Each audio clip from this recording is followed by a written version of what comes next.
কেন এত বৈষম্য? এতে এতে আমার দোষ কোথায় তোরা বলতে পারিস? অদৃষ্টকে মেনে নিতেই হবে শঙ্করদা, হয়তো এটাই তোমার ভাগ্যে ছিল। ভাগ্য? ওই জন্যই তো শালা ভাগ্যটাকে আমি ফুটবলের মতো লাথি মারি। ওই জন্যই তো শালা বৈষম্যকে হাতের মুঠোয় রেখে বলি আল্লাহ বল। ওই জন্য তো শালা বাঁচার পথ ধরে হাঁটলেও আমার পকেটে থাকে শালা মৃত্যুর বড় আনা।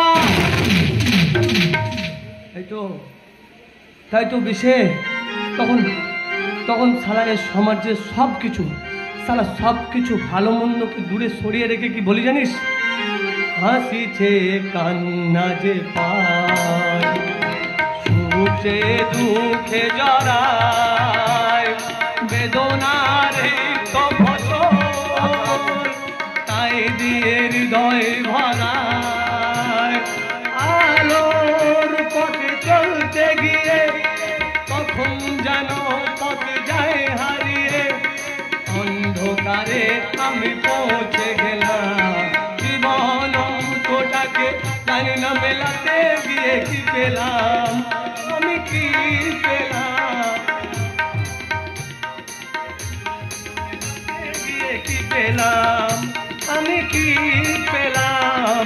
শূন্য দিয়ে ভরে গেলাম, শুধু শূন্য দিয়ে ভরে গেলাম।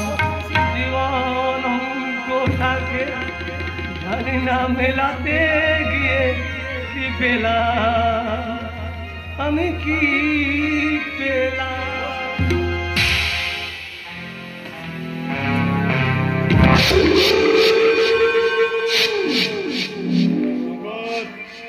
এই শালা শঙ্কর, শালা সকাল সকাল মালকে মাটিতে লুটোপুটি কাটছে।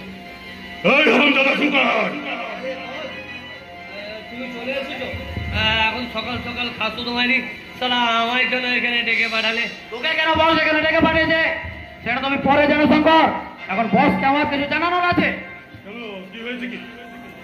ইমিডিয়েট 5 তারিখ অর্ডার মহাবীর বাবু, ম্যাডাম যেভাবে আপনার পেছনে আদা জল খেয়ে লেগেছে, যে কোনো সময় আপনাকে জেলের ভাত খেতে হবে।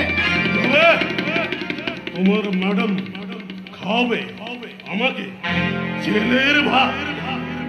না সুশান্ত, না, আমি মহাবীর পাল বংশের ছাটমা। জেলের ভাত আমি নই সুশান্ত, তোমার ম্যাডামকে না আমি একেবারে শালা জ্যান্ত গিলে খাবো। আমি শালা ভাইরাস হয়ে তোমার ম্যাডামের কম্পিউটারের মধ্যে ঢুকে না তোমার ম্যাডামের কম্পিউটারটাকে একেবারে শালা হ্যাং করে দেবে। আমি কিন্তু একটা বিপদের গন্ধ পাচ্ছি। পাচ্ছি আমিও একটা বিপদের গন্ধ পাচ্ছি। তবে বিপদের গন্ধটা আসছে না ওই নিশিগঞ্জের চৌধুরী বাড়ি থেকে। সিঁদুর চৌধুরী, তোমার চরিত্রে লাগাবো সারা আমি আমার রাজনৈতিক দলের পোস্টার।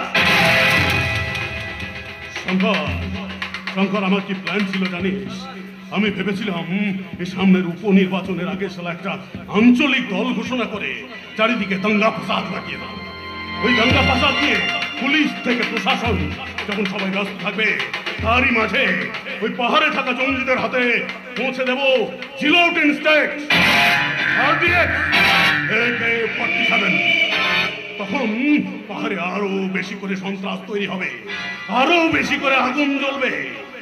সরকার এখন বাধ্য হয়ে পশ্চিমবঙ্গের বুক থেকে কুচ করে ওই পাহাড়টাকে কেটে দিয়ে আলাদা রাজ্য ঘোষণা করতে বাধ্য হবে।